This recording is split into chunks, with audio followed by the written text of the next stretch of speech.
अस्सलाम वालेकुम, मैं हूँ उसकीना नाज़िम और आज के लेक्चर में हम बात करेंगे प्लानिंग के हवाले से। एक टीचर के लिए प्लानिंग करना क्यों ज़रूरी है और किस तरह से एक टीचर अच्छा इफेक्टिव लेसन प्लान प्रिपेयर कर सकती हैं। इस वीडियो को मुकम्मल देखने के बाद आप एक अच्छा लेसन प्लान खुद से प्रिपेयर कर सकते हैं और आपको ये भी बताया जाएगा कि लेसन प्लान करना ज़रूरी क्यों है और एक टीचर के लिए प्लानिंग करना क्यों ज़रूरी है। इससे पहले वीडियो के अंदर हमने बात की थी सिंपल प्लानिंग के हवाले से कि प्लानिंग करना क्यों ज़रूरी है। आज हम बात करेंगे कि एक टीचर के लिए प्लान करना क्यों ज़रूरी है और किस तरह से वो एक अच्छा लेसन प्लान प्रिपेयर कर सकती हैं। इसके लिए वीडियो को मुकम्मल देखिएगा।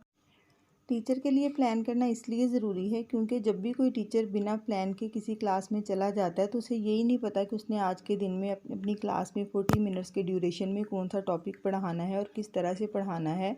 और उसमें टीचर को जो है वो बहुत सारी मुश्किलात का सामना करना पड़ सकता है, जिसमें सबसे पहली मुश्किल ये होगी कि उस टॉपिक से रेलिवेंट अगर बच्चा कोई अनएक्सपेक्टेड क्वेश्चन कर लेता है जिसका आंसर टीचर के पास नहीं होगा तो उसे बहुत शर्मिंदगी का सामना करना पड़ता है। इसी तरह से उसके मतलब एक टॉपिक ऐसा टीचर ने चूज़ कर लिया जो बहुत लेंथी है, 40 मिनट्स में कवर नहीं हो सकता, तो ये भी एक टाइम मैनेजमेंट के भी एक मसला जो है वो आ सकता है। तो लेसन प्लान करने का जो मकसद है वो ये होता है कि टीचर अपनी क्लास लेवल के मुताबिक अपना मटेरियल जो है वो चूज़ कर लेती है कि उसे इतने से यहाँ तक जो है वो मटेरियल क्लास के अंदर डिलीवर करना है, जो कि 40 मिनट्स में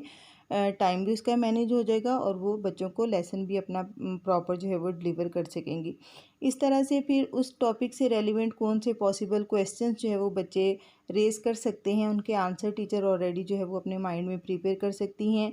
उस लेसन को पढ़ाने के लिए टीचर को टीचिंग एड्स कौन कौन सी चाहिए, यानी कि हेल्पिंग मटेरियल कौन कौन सा चाहिए है, लाइक कोई नोट्स चाहिए हैं, कोई चार्ट्स चाहिए हैं, इस तरह से कुछ भी इस तरह की एक्टिविटी टीचर जो है वो क्लास में करवाती हैं तो उसके लिए वो खुद से पहले मेंटली खुद को प्रिपेयर कर सकती हैं। तो ये इसलिए लेसन प्लानिंग जो है वो बहुत ही ज़्यादा ज़रूरी है क्लास में जाने से पहले।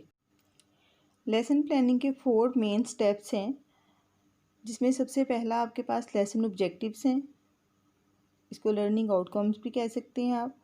सेकंड हमारे पास एंटिसिपेशन है। थर्ड हमारे पास बिल्डिंग नॉलेज है और फोर्थ और लास्ट हमारे पास जो है वो कंसोलिडेशन है। ये 4 के 4 स्टेप्स ही बहुत अहम हैं और इन चारों स्टेप्स को अगर एक टीचर फॉलो करता है तो वो अपने ऑब्जेक्टिव भी अचीव कर सकता है, वो बच्चों से फीडबैक भी ले सकता है, वो बच्चों की डेली असेसमेंट भी कर सकता है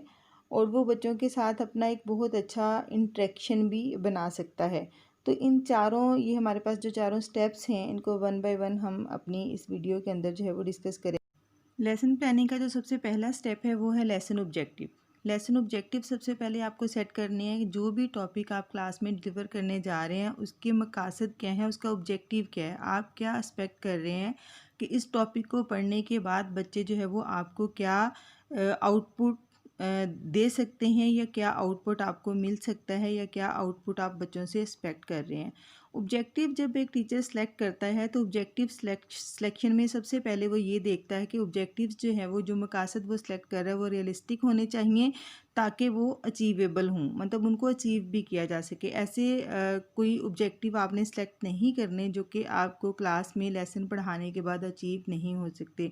मिसाल के तौर पर यहाँ पे अगर हम एक इंग्लिश ऐसे की बात करते हैं कि क्लास में आपने एक इंग्लिश ऐसे पढ़ाना है तो उसके मकासद क्या होने चाहिए, उसके ऑब्जेक्टिव क्या होने चाहिए। तो उसके ऑब्जेक्टिव ये होने चाहिए कि बच्चों की वोकेबलरी जो है वो इन्हांस होगी और दूसरी बात जो है वो दूसरा ऑब्जेक्टिव आप ये सेट कर सकते हैं कि बच्चों के अंदर क्रिएटिव राइटिंग और सेल्फ राइटिंग की इम्प्रूवमेंट आएगी, राइटिंग स्किल उनका बेहतर जो है वो किया जाएगा।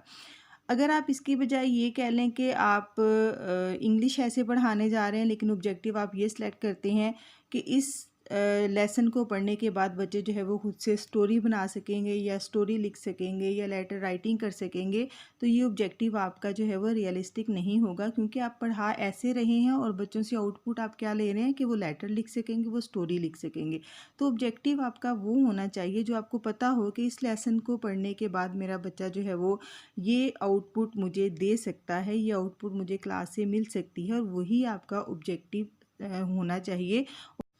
लेसन प्लानिंग का हमारे पास जो सेकंड स्टेप है ये एंटिसिपेशन है। एंटिसिपेशन बहुत ही अहम पार्ट है लेसन प्लानिंग का, क्योंकि इसके अंदर टीचर ने सबसे पहले बच्चों की अटेंशन हासिल करनी है, बच्चों को अपनी तरफ मतवज्जो करना है, और उसके लिए ये एक बेहतरीन सरगर्मी है जिसे एंटिसिपेशन का नाम दिया गया है। एंटिसिपेशन के अंदर टीचर जो भी टॉपिक पढ़ाने जा रही हैं उसका मकसद ये है कि उस टॉपिक से बच्चों को बेसिक सवालात के ज़रिए बच्चों को उससे फेमिलियर करना है। सपोज़ अगर हम ऐसे की एग्जांपल लेते हैं तो टीचर ने ऐसे पढ़ाना है, तो उसमें बच्चों से टीचर जो है वो सवाल कर सकती है, ऐसे क्या है, क्या कभी आपने ऐसे लिखा है। उसका मकसद ये है कि बच्चे मेंटली जो है वो प्रिपेयर हो जाएं कि हम ये टॉपिक पढ़ने जा रहे हैं। अगर तो वो टॉपिक न्यू है तो उसमें कुछ बुनियादी सवालात उसके हवाले से किए जाएंगे, लेकिन अगर वो टॉपिक ऑलरेडी टीचर ने लास्ट डे भी पढ़ाया है और उसी को कंटिन्यू करने जा रहे हैं, तो उसमें फिर लास्ट पढ़ाए हुए लेसन का रिव्यू भी ले सकते हैं, उसी में से कुछ क्वेश्चन जो है वो कर सकते हैं। अब यहाँ पर अगर तो लेसन ऑलरेडी आप पढ़ा रहे थे उसी को कंटिन्यू कर रहे हैं, तो इसमें ज़रूरी नहीं कि आप बुनियादी सवाल ही करें, बल्कि जो आपने लास्ट लेक्चर में पढ़ाया होगा आप उससे रेलिवेंट क्वेश्चन भी बच्चे से कर सकते हैं। उसमें CCQs जो है वो आप कर सकते हैं बच्चों से।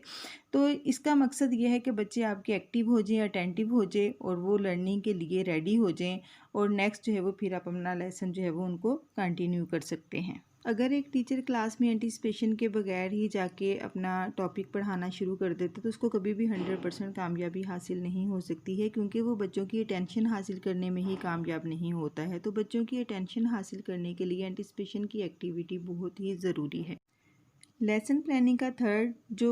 स्टेप है हमारे पास वो बिल्डिंग नॉलेज है। बिल्डिंग नॉलेज आप यूँ समझ लें कि आप एक लेटर आप लिख रहे हैं, उसका फॉर्मेट भी आपने लिख लिया है, उसका सब्जेक्ट भी लिख लिया है, आप किसको लेटर लिख रहे हैं, किस हवाले से लिख रहे हैं, लेकिन अपनी बात को कन्वे करने के लिए अब आपको प्रॉपर अल्फाज भी चाहिए और एक प्रॉपर कंटेंट भी चाहिए, जिससे आपकी बात जो है वो बहुत ही अच्छे तरीके से कन्वे हो जाए। तो इसी तरह से लेसन प्लानिंग का ये जो हिस्सा है इसमें एक टीचर ये प्लान करता है कि उसे कौन सा कंटेंट, कौन सी स्ट्रेटजीज़ के ज़रिए, एक्टिविटीज़ के ज़रिए वो डिलीवर करे, ताकि वो बच्चों के लिए बहुत ही मौसर साबित हो, और जो बात वो बच्चों तक पहुंचाना चाह रहे हैं, जो लेसन वो बच्चों को डिलीवर करना चाह रहे हैं, जो आउटपुट वो बच्चों से लेना चाह रहे हैं, वो उन्हें 100% जो है वो अचीव हो जाए। तो यहाँ पे जो है वो एक टीचर जो है वो मुख्तलिफ़ सरगर्मियों के ज़रिए अपना कंटेंट जो है वो बच्चों की इन्वॉल्वमेंट को यकीनी बनाते हुए, बच्चों के स्टूडेंट टीचर इंटरेक्शन को यकीनी बनाते हुए अपना जितना भी कंटेंट है उसके मुख्तलिफ़ सरगर्मियों के ज़रिए वो बच्चों को डिलीवर करती हैं। यहाँ पे अगर हम ऐसे की ही एग्ज़ाम्पल ले लें, चूँकि हमने लेसन ऑब्जेक्टिव के अंदर ऐसे की एग्ज़ाम्पल ली थी, तो इसके अंदर अब टीचर को ये सबसे पहले तो वो बच्चों को एक्सप्लेन करेगी कि ऐसे होता क्या है, ऐसे को लिखने का तरीका क्या है, क्या मेथड है, क्योंकि उसका स्टार्ट भी होता है, उसकी एंडिंग कैसी होगी, पैराग्राफ की शक्ल में लिखा जाएगा, हेडिंग की सूरत में लिखा जाएगा, किस तरह से लिखा जाएगा कि ऐसे के उनको पूरे मार्क्स जो है वो मिल सकें। क्योंकि जब हम ऐसे लिखते हैं उसमें मटेरियल के अलावा जो है वो उसमें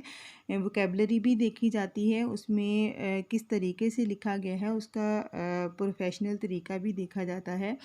उसके बाद जो है वो फिर टीचर जो है वो बच्चों को एक एक्टिविटी दे सकती है कि जिसमें बच्चों को वो कह सकती है कि वो इमेजिन करें अपनी एक फ़ेवरेट पर्सनैलिटी, और उसके ऊपर जो है वो उनको ऐसे जो है वो लिख के दिखाएं। ये स्टूडेंट की इन्वॉल्वमेंट के लिए जो है वो बहुत ज़रूरी होगा। इसको चाहे आप रिटन एक्टिविटी भी करवा सकते हैं, आप चाहे तो ये ओरल एक्टिविटी भी करवा सकते हैं, लेकिन ये कि इससे आपके बच्चे जो है वो उसमें शामिल रहेंगे और आपको एक बेहतर रिज़ल्ट मिल सकता है बिल्डिंग नॉलेज के अंदर। तो टीचर ने इस हिस्से के अंदर अपनी बात को मुकम्मल तरीके से बच्चों के लेवल पे जाके बच्चों की शमूलियत को यकीनी बनाते हुए अपनी बात को बच्चों को कन्वे करना है, ताकि उसे बेहतरीन जो है वो आउटपुट, जो ऑब्जेक्टिव उसने सेट किए हैं, वो उसको अचीव कर सकें। लेसन प्लानिंग का हमारे पास फोर्थ और लास्ट स्टेप कंसोलिडेशन है। कंसोलिडेशन क्यों की जाती है और कंसोलिडेशन करने का मकसद क्या है? एक टीचर ने बहुत ही मौसर सरगर्मियों के ज़रिए अपने लेसन को क्लास में डिलीवर किया, उसने बहुत ही अच्छे जो है वो ऑब्जेक्टिव सेट किए थे अपने लेसन के लिए, लेकिन उसको ये कैसे पता चलेगा कि जो मकासद उसने मुतय्यन किए थे वो किस तरह से उसे हासिल हो चुके हैं या नहीं हो चुके हैं? क्या हम उसे वीकली या मंथली टेस्ट के ऊपर छोड़ देंगे कि जब हमारा वीकली टेस्ट होगा, जब हमारा मंथली टेस्ट होगा तो हम बच्चों को असेस करेंगे कि वो मकासद हासिल हो चुके हैं कि नहीं। तो हम इसे टेस्ट के ऊपर नहीं छोड़ सकते, बल्कि उसके लिए हम एक डेली सरगर्मी करते हैं और वो कंसोलिडेशन कहलाती है। कंसोलिडेशन के अंदर एक टीचर प्लान करता है जो भी टॉपिक उसने पढ़ाया होगा उससे रेलिवेंट कुछ सीसी क्विज जो है वो प्लान करता है, यानी कॉन्सेप्ट चेकिंग क्वेश्चन।